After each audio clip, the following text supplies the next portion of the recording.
another monkey to play with.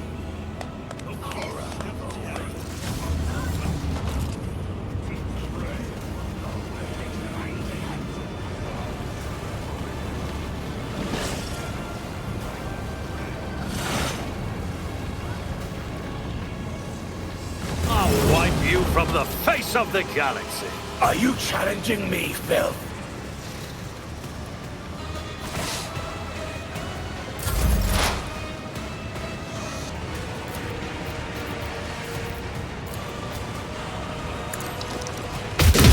Strike is a prayer.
She is here.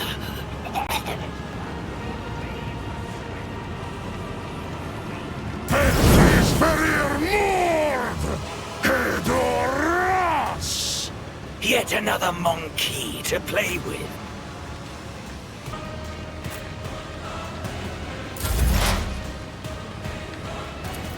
Suits my purposes.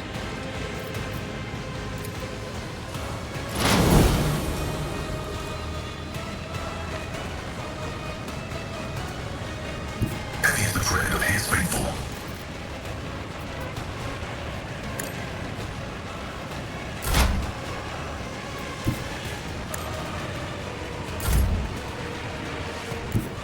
The enemies of the Emperor will be undone.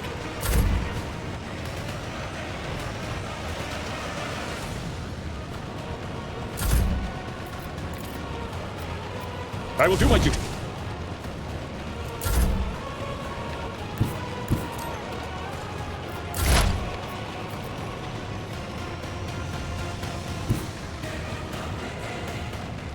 Explorers know one route. Forward. Running binary liberates you, machine spirit. Request approved.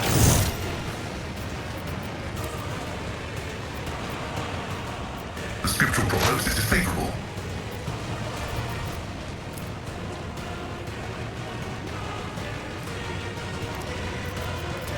The undesired outcome comprehends all.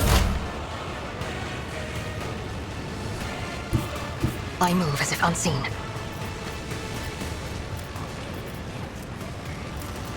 I understand your intent. If it serves your cause. I am not your ancestors. Guide me. Pay for this in blood.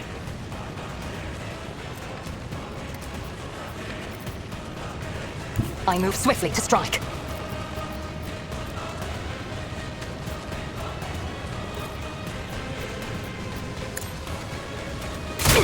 Woe to you. Swift and silent.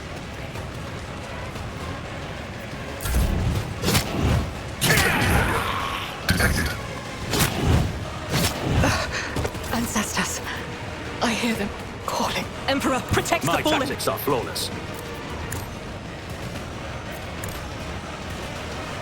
Already done. Faith without deed. Stroke of luck.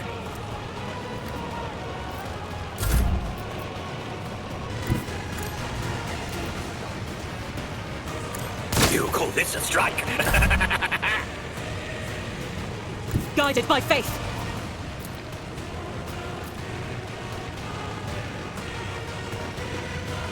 God Emperor move through me. Be the fire in my heart. Pay for this in blood.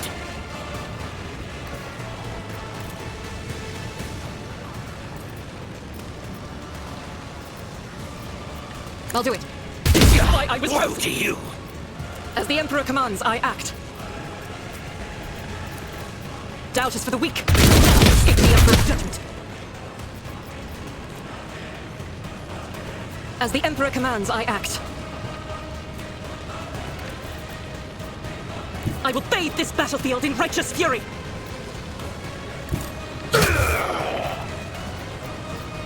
Faith without deeds is worthless. Cleanses the body. Do I need to do everything myself?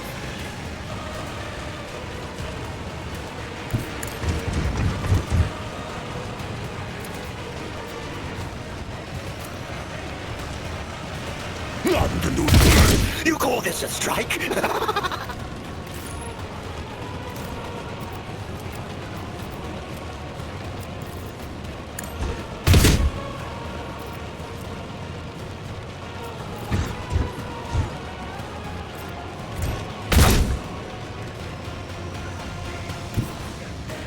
Our foes reek of cowardice.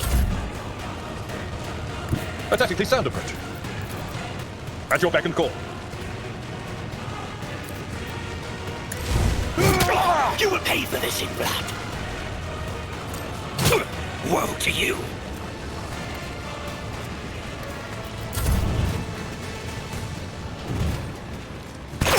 A born predator does not become prey. Your last stroke of luck.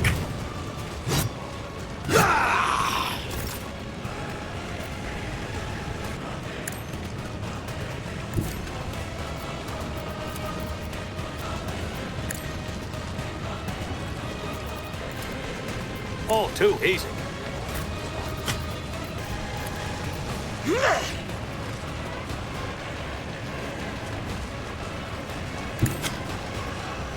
The cold precipice. Our Emperor, deliver us. Honor our fallen comrade. You call this a strike? An exemplary strike. Pain and duty go hand in hand.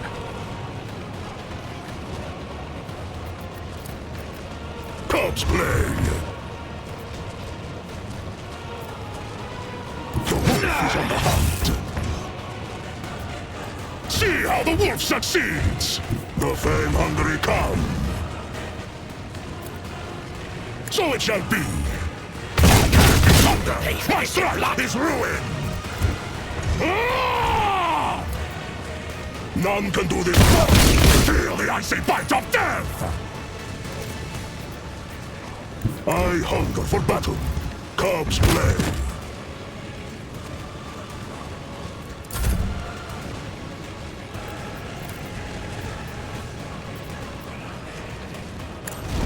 Target well. Your last stroke of luck. Indeed. You An call this a exemplary strike? strike. Victory is imminent.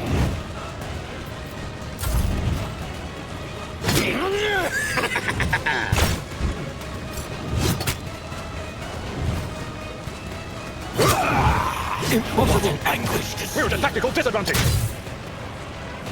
Target well You struck. will pay for this in Brace yourself, Abelard.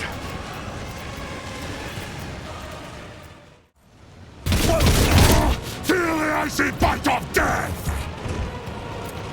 Cubs play. your last stroke of luck.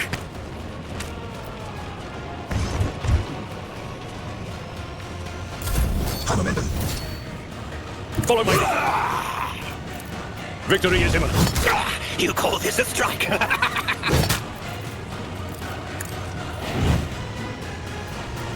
It will be done. You revel in your terror. That's all you've got. My blood is all but gone. None can do better than a warrior of your father. So shall it be. Woe to you.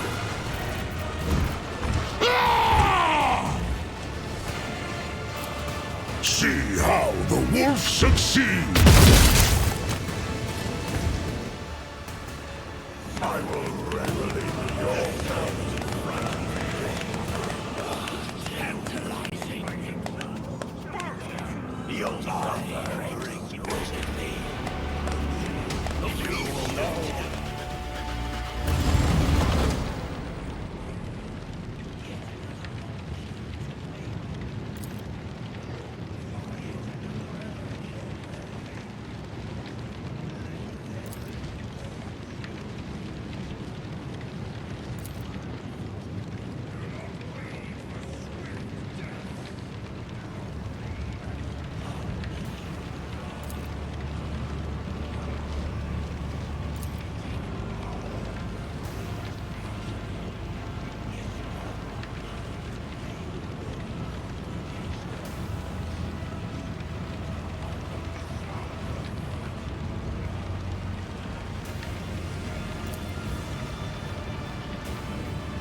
I won't tolerate weakness.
It's about time.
and you'll die quickly! Crush them!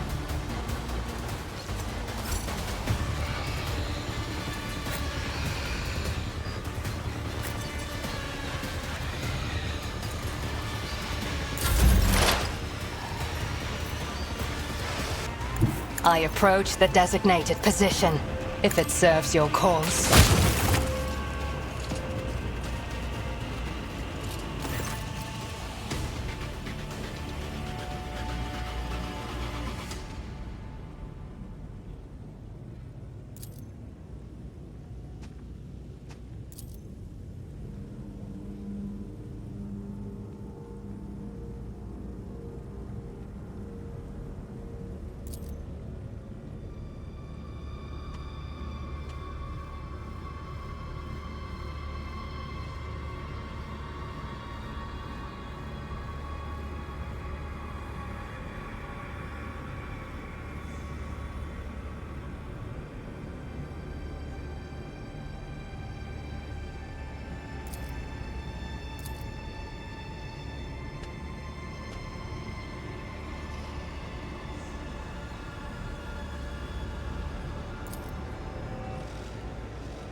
Monkey... Rogue trader. There is something you must do for me.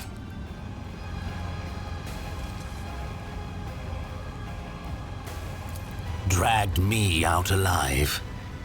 The only reason you walked away from that fight in one piece is because I was on your side. Your self-delusion runs depressingly deep. The soul of Irimeris, the Archon of the Reaving Tempest. It should belong to me. I do not know where, I do not know how, but that bitch tried to dispatch me without sullying her own hands, and she deserves to lose her life. Her soul will remain in my soul trap. When we at last face each other, and we will face each other, even if I have to gut all of Camorra to do it. And if you're there when it happens, do not even think of trying to deliver the final blow. Only an Aziriesh has the right to take the life of an Aziriesh, and that right is mine. It is all somewhat more complicated than you're capable of understanding. Our game of old must come to an end. My first step went awry because of Nazrake's treachery. Now all I must do is finish what I started. Destroy her with my own hands before she destroys me. Simply killing her is not enough for me. No, it is too banal. Keeping her imprisoned for all eternity in a cage of misery from which there is no escape. That is a fate more to my liking.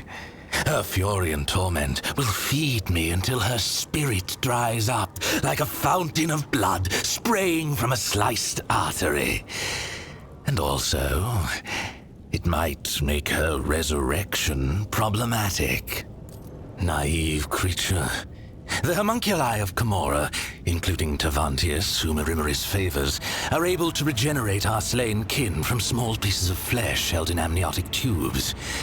Any Drakari you kill on the field of battle can come for you again, albeit at a price, since the homunculus claims a portion of their client's soul as payment for this precautionary measure. Perhaps Erimeris was desperate enough or insane enough to resort to such a contract. Who knows? Having Erimeris' soul in my keeping might make her regrown form, if one appears, defective. She might not remember me or you at all. Erimeris is my sister. What does it matter? Yes. I valued her until she went too far in her attempts to dispose of me. She valued me until I refused to bare my throat for the blade without a word. Our relationship has come to a dead end.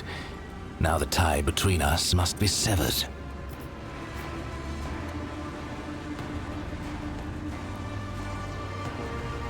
I did not tell you to think about it. I told you what I need from you, and your response has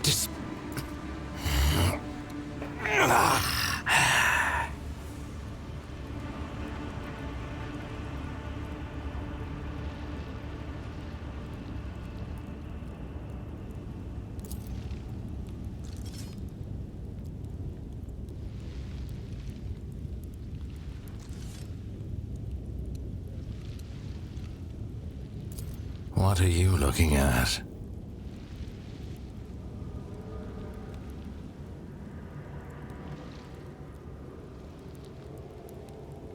Correct. Directly into the nerve centers. Direct stimulation of the trigger points, provoking constant, unrelenting pain. Do you know how pleasurable it feels when your suffering rings out in unison with another's? The overwhelming ecstasy when your own agony bleeds into the agony of your enemy. My world is woven from that pleasure. I can show you that world. I can teach you, if you do as you are told.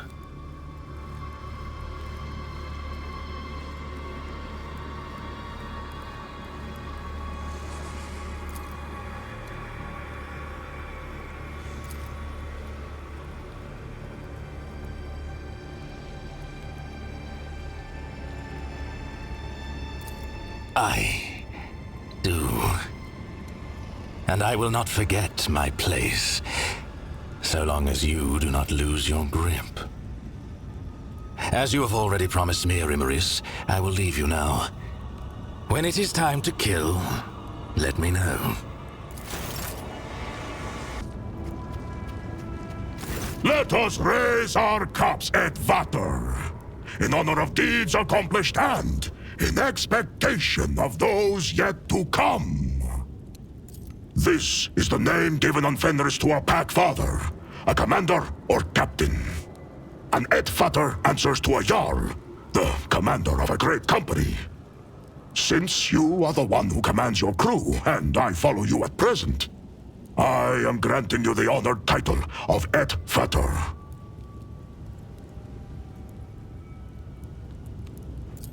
Be worthy of it, and see that you do not disgrace this glorious rank. I have had a few thoughts on that score, but don't try to pry them out of me. When the time comes, I will share them with you.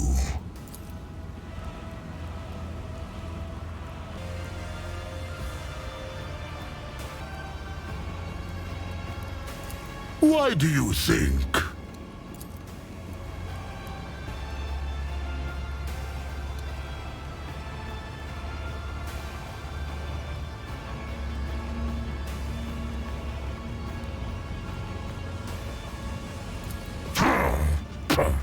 If I wanted to sate my hunger, I would sooner swallow rocks than the meat of these lousy degenerates. These pathetic minions of the false gods. These heretical sacks of corruption and cowardice. Do you know of the implant called the Omophagia? It is one of the blessings the All-Father granted to his Astartes. Nerve nodes that connect the stomach walls and the spinal cord allow me to absorb information from the genetic code of the flesh I consume. I have slain many xenos and feasted on their flesh. My captors have watched me do it and taken glee in it, while I have been gathering information and planning my escape. Not everyone is granted the right to ask such questions, but you... I shall allow it. What do you want to know about the Astartes from the glorious Fenris? Vilca Fenrica. That is our name in the old tongue of our world. We are the fiercest of the All-Father's warriors. His executioners. His retribution. Our fearless Wolf King is Leman Russ, son of the All-Father. Our world is Fenris, and our home the Fang, which rises from the world's spine into orbit. We are the thunder in the bloody storm of battle that calls to us. That is who we are. But there is more to our spirit than grim destruction alone. In the Hall of Heroes, we hold feasts the likes of which you will see nowhere else. To thundering laughter, we raise our horns, tell our sagas, and honor our glorious fallen. Though the body of an Astartes is built to be immune to the effects of drink, we invented a way around this taboo. The mjod we brew can overcome even our blood. It makes us drunk, and makes our feasts jovial occasions. Mjod. You can brew it nowhere else but on good old Fenris. No other world is home to such poisonous plants. Fenris is home. A harsh land of harsh winters and harsh people. When comes the Hell Winter, a fearsome season of frosts, the merciless world sea freezes, and great white bears, snow wyrms, and ice trolls go on the hunt. Then, the murderous frost retreats, and boats of harpooners sail out to ply their craft, capturing sea snakes and krakens. And then comes the season of fire. Volcanoes awaken, waves wash over whole islands, and only the land of Asaheim offers salvation to those whose blood and grit win them the right to live upon it. Clan fights clan, crows circle over battlefields, and wolf howls rise up to the sky. That is my beloved home. There is no place in the universe like it. Tell me, Edfator, what is the most fearsome foe on Fenris?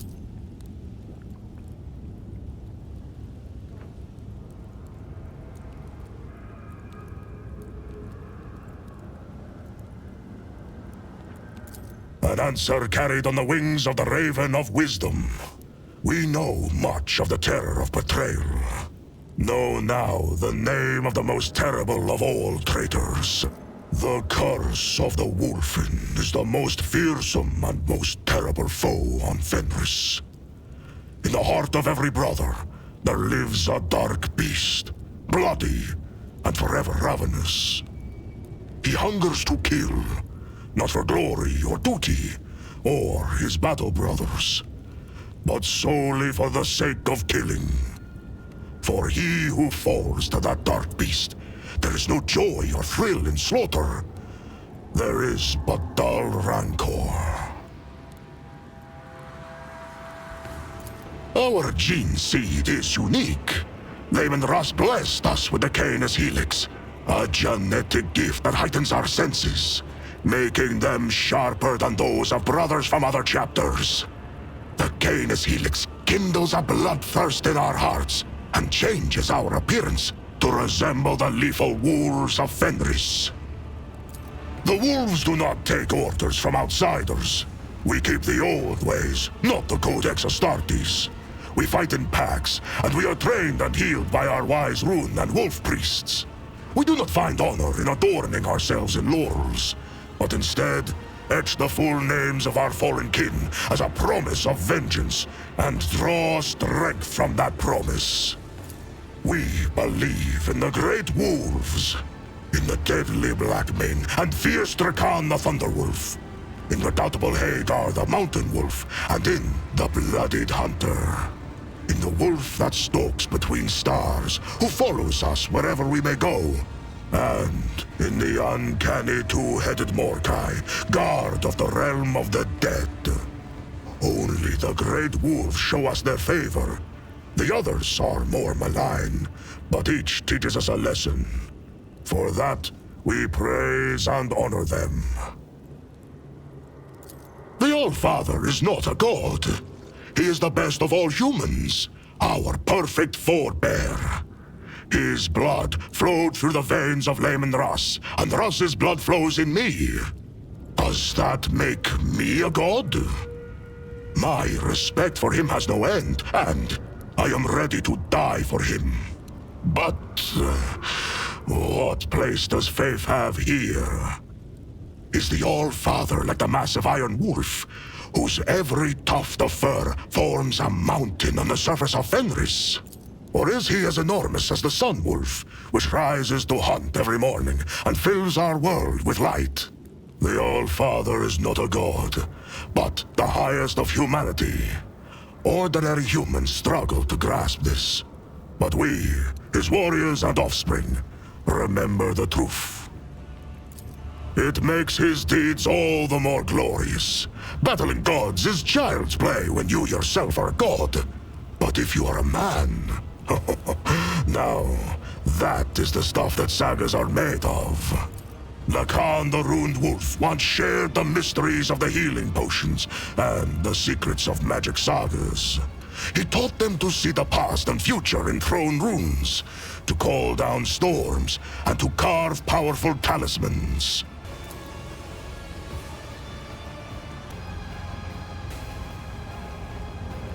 Ulfar Redmane.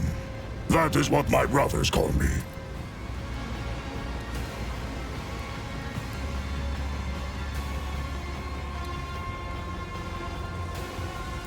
Do you? And there I was, about to round off my story with a short 400-verse saga about the gifts of Lacan the Ruined Wolf. Should what I told you reach other ears, I shall take your tongue. What do you want to know? What brought the Space Wolves to the Expanse? Or how I ended up in the non-human's Dark City? An Inquisitor by the name of Calcazar put out a call for aid. My Wolf Lord did not refuse him, and had 2 packs deployed to the Expanse. We never trusted this ally, but a blood debt for a service rendered in the past forced our hand.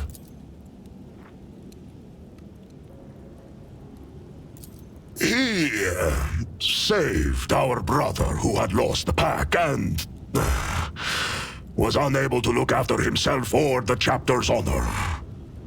Calcazar returned our brother to Fenris and kept secret the misfortune that had befallen him. The Jarl knew that the Inquisitor's actions were driven by opportunism and the desire to have us mighty warriors in his debt. But honor forced him to be hospitable to the stranger and swear an oath of friendship. The Inquisition. Pah! Rats scurrying around the All-Father's house and ruling it in the Master's absence. Cowards they are. The last into battle, but the first on any war council. We saw what they were worth in the months of shame.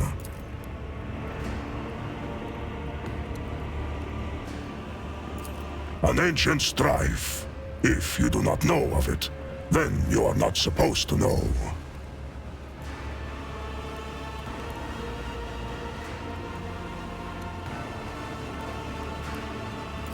We also decided to be cautious.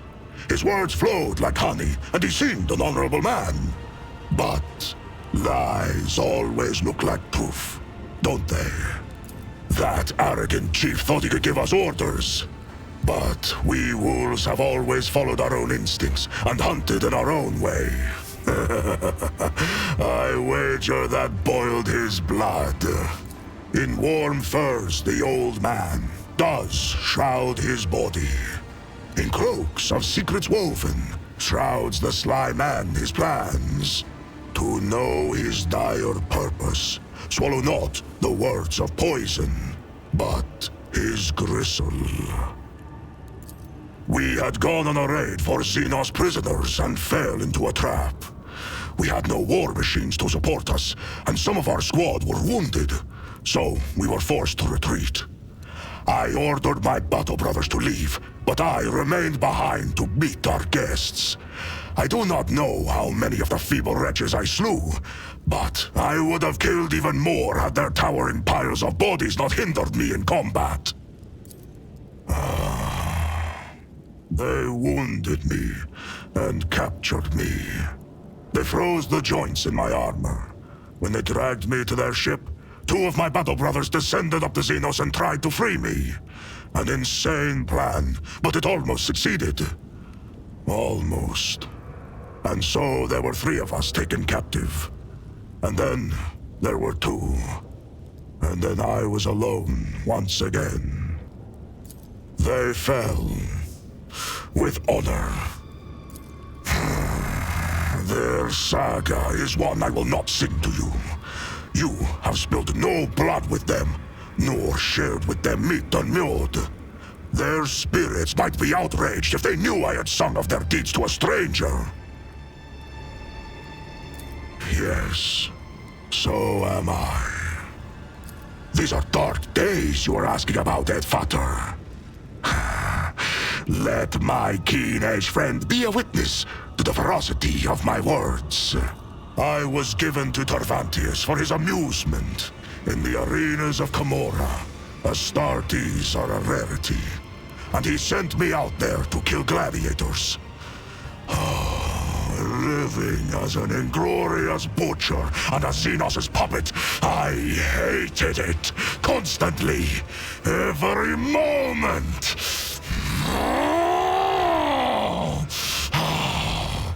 I had to take care of my mind before it was twisted to the 7 hells.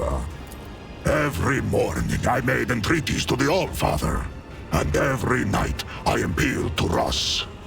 I trained my body, read the litanies, and in the darkest moments I recited my own saga. I recalled every battle, every wound, every brother. And that is how I survived. I always survive. This was a bleak saga, Edfater. Instinct bids me to remain silent. Such knowledge is not to be shared with just anyone. Only those who possess my complete trust. Fenris Hjolda, Edfater.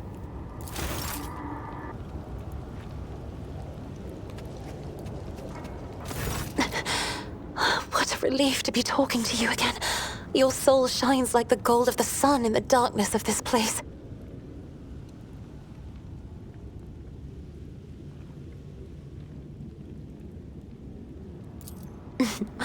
Can words ever describe the joy of being free? As for the rest, don't worry about it. I am the blood of House Orselio, its heiress, and I will overcome any ordeal to return us to the Expanse. Somewhere in the middle of the Dark City, I suppose. They say the human mind cannot fathom the bounds of this place, for the Imperium's largest hives look like grains of sand in comparison. A webway gate built by the ancient Eldari is the only way in. I think you realize as well as I do what that means for us.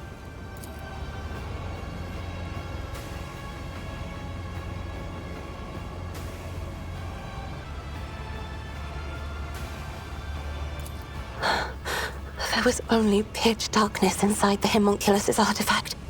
But there is scarcely any more light in the streets of the Dark City, in whose blue-black haze I am almost blinded by pain. Clumps of brown and dark green blend with the settling ash of misery, all woven together in a tapestry of every shade of darkness.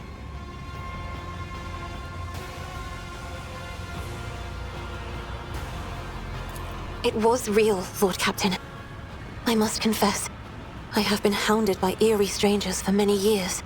In my dreams, visions, and warp scryings, they try to reach me. They are tormented. They shout something I cannot make out. And one of those strangers, the most frightening one, is a woman who always stands aside and merely looks on in disapproval. Unlike the others, her image manifested itself more clearly each time. The refined features of her elderly face, the long white hair, the empty eye sockets glowing scarlet, and a third eye, the eye of a navigator. Once, in the middle of a warp voyage, the old woman dashed toward me and started strangling me.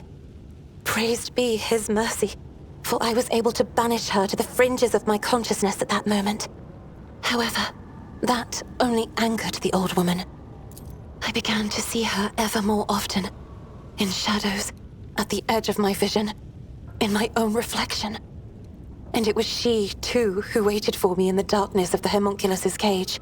I know it for certain. Now, you know the last of my secrets, Lord Captain. Do you think I'm going insane? I had the same exact thoughts. But is that not a wild conjecture, even for a navigator? Or am I simply going insane, as unworthy scions of my family have? And yet, you did not abandon me in the darkness, even though you could have. You did not end my life, even though your heart was in the grip of a coal-black vice, and your reason was enmeshed in a crimson web. You gave me the strength to cast off the shackles that Felix Cunning had closed around my soul, to tear down the prison of my own fears.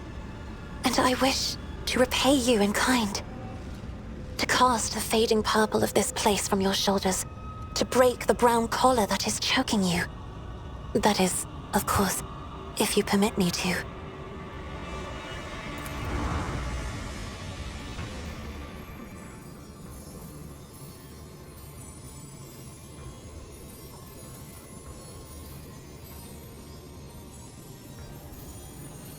This is much better, isn't it? Try not to squander that sky blue fabric of hope, Lord Captain. For others' colors too lighten when they are close to you.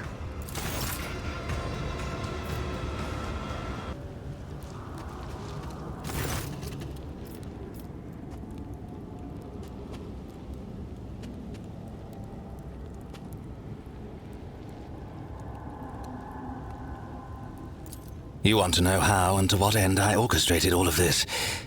Ask your questions. When Irimaris ordered us to lay waste to the monkey settlements, Tazara and I encountered resistance. I have hunted your kin too long not to notice how well you in particular were fending off our attacks. The rout in Tazara's arena, the appearance at the plundered vessel. Your kind are usually powerless against us, but not on that occasion. I began to suspect that you could not have managed it without outside help. Help from our side. I began sending out spies and assassins. My eyes and ears infiltrated your vessel, your cities, and they discovered a trail that led back to one of your worlds. A trail that ended with a burned monkey, the source of the information about where and when my cabal was going to strike. A little trickery to draw you away from the planet. And I had your little informant in my grasp. How the information was reaching his agents, the burned monkey himself did not even know. But based on the units involved and other details, it was clear. No monkey in real space could have gathered such specifics about raid complements and objectives. No, it was inconceivable. The information was being fed to you by my own kind, and I knew who. Irimaris Aziriesh, Archon of the Reaving Tempest, my former mistress. A cowardly bitch who punishes anyone who threatens her grip on power. I knew that to win a war against her, I would need the support of the Reaving Tempest's patron, the Cabal of the Black Heart. So I allied with Nazrake, who presided over the trial. I promised him that Irimaris would be humiliated. I promised him evidence. A lowly monkey that would disgrace Irimaris in the eyes of the Archons. For that performance, I needed you. Of course. If I'm not mistaken, you met the infiltrator yourself. A Cabalite who left a lava from Tevantius in one of the Monkey. Or did you never work out the reason for the treachery during the raid on your ship so long ago now? Then there is no need for me to mention the sleeper agents hidden on your worlds. Overthrowing an Archon is far from easy, even one who has already tarnished her reputation. Every member of a Cabal has their supporters, and Irimaris is no exception. Nazrake promised me a sham trial in the Obsidian Court with a predetermined outcome. Irimaris should have been convicted and dethroned. I was supposed to take her place and turn the Reaving Tempest into a loyal vassal of the Black Heart. Nazrake was supposed to be the axe that fell on her neck, but it fell on mine instead. It was devious and worthy of praise, but why? A secret pact with Irimaris, or is there another reason? I will tear the answer from his throat along with his final breath. It must be said that Nazrake did not have to try very hard to turn the court against me. Not after the stunt you pulled before the assembled Archons. Who? I have no idea what you saw in your stupor. The homunculus' creature does not elicit specific images. It muddles your mind, forcing it to paint suitable pictures evoking confusion or fear. Neither Tevantius nor I care about fussy monkey rituals. The lava must have created a suitable environment for you, one in which you would be more willing to answer my questions in the Obsidian Court. What do any of my kind do in real space? We were reaping. Kamara was clamoring for meat. The Dark City had suffered losses in the latest disjunction. We needed sources of sweet pain to prime its minds and bodies. When the Archon bade my Cabal collect the harvest from the region, I did not suspect that it would turn into this game between you and me. Conspiring? No. There was no plot between us. She merely rushed to my bait. At first, I planned to use the one you trusted, the burned monkey with whom we had spent long hours awaiting your arrival. But my cousin was so swift. Afterward, she tracked down the monkey, killed him, and took the device that he had been using to contact me. She told me what she had seen in your chambers. A piece of her home, destroyed, twisted beyond recognition, reduced to a trophy on a wall. Yes, that was the breaking point for her. The final drop in a deep well of doubt, dispelling her naive trust of monkey once and for all. And then she came seeking answers from her dark cousin. I did not ask her to hand you over to me. No, doing that would have made my poor cousin doubt herself even more than she was already. I simply told her where to seek out the traces of her craft world and the answers to her questions. A favor for a kinswoman, nothing more. And then I made ready for your arrival. For the only way she would reach that place was with you. When a monkey is left alone with me and my art of pain, I plunge them into a deep well of suffering from which they will do anything to escape. Your kind have fragile souls. Your convictions and principles are a delusion that lends a mirage of meaning to your lives. Achilles and I had plenty of time alone together before your arrival. When he went out to meet you, he was already mine. I bought his loyalty with a promise to never... I know it exists. I know that my cabal found it, helpless and stationary, unable to protect its sons and daughters. I know that Iliad's kin began showing up as prisoners in the Reaving Tempest's spire, where they were fonts of exquisite, delightful pain. I spent too much time beyond the limits of our home to learn more than that, but that was enough to tempt Iliad with false hope.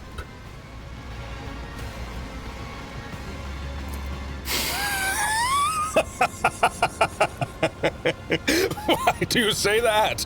I promised to reunite her with her kin. A long-awaited reunion in a torture chamber. I find that very touching.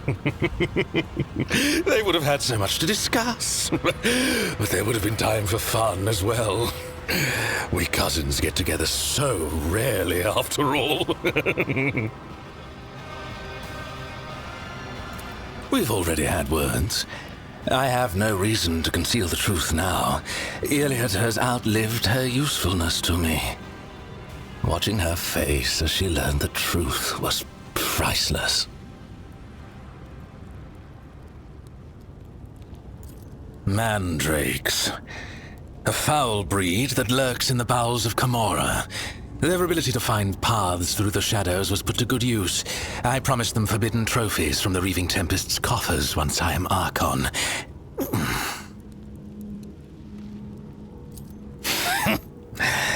Let them come for what they're owed. They will regret it. Did you not hear me when I answered you the first time? I do not like to repeat myself. Then what else do you need?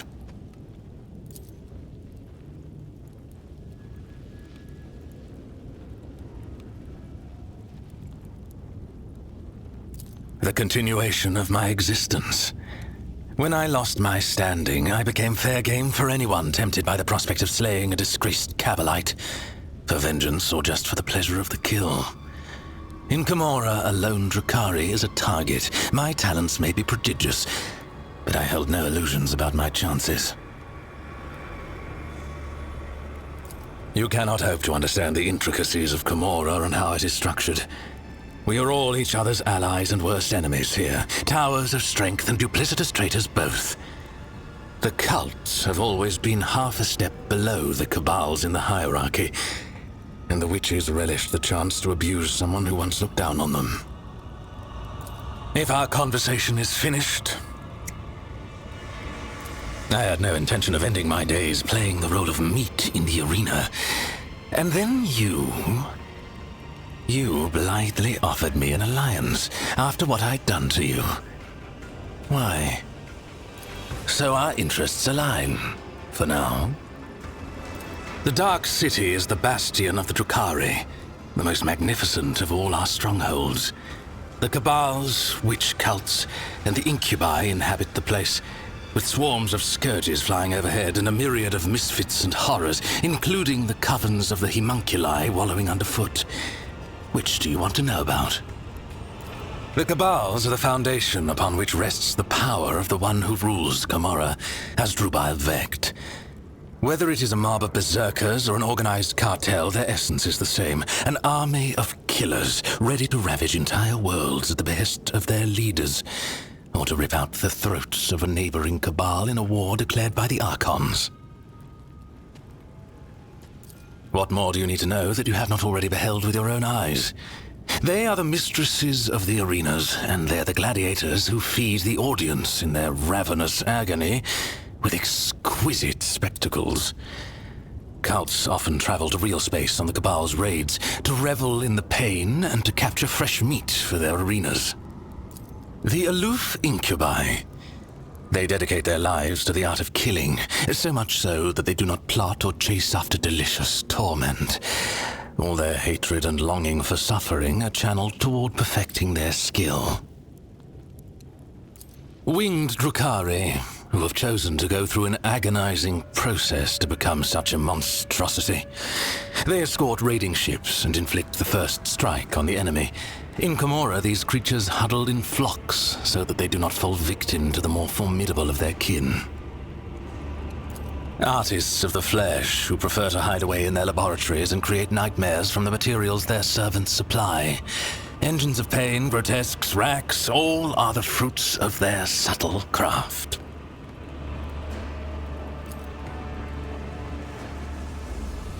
On a mountain of bodies, bathing in our enemies' tears and blood. Do not deceive yourself by thinking we will escape this place alive without violence. I, for one, hope that there will be plenty of it. But there is one unfortunate detail. An Arabenian has stepped into your path, one of Kegarak's tribe, who lurk in the tangle of the webway. I have heard them called harlequins in your tongue. The one that appeared in the Obsidian Court is the most dangerous and unpredictable of all. I'm beginning to think that his visit is a sign that the events unfolding around us have not been left to chance. Perhaps they are the result of interference, at the behest of the highest authority. They have not, to my deepest regret. Perhaps it is I who should try to show some initiative now. Do not keep me waiting too long. My weapon is tired of languishing in its sheath.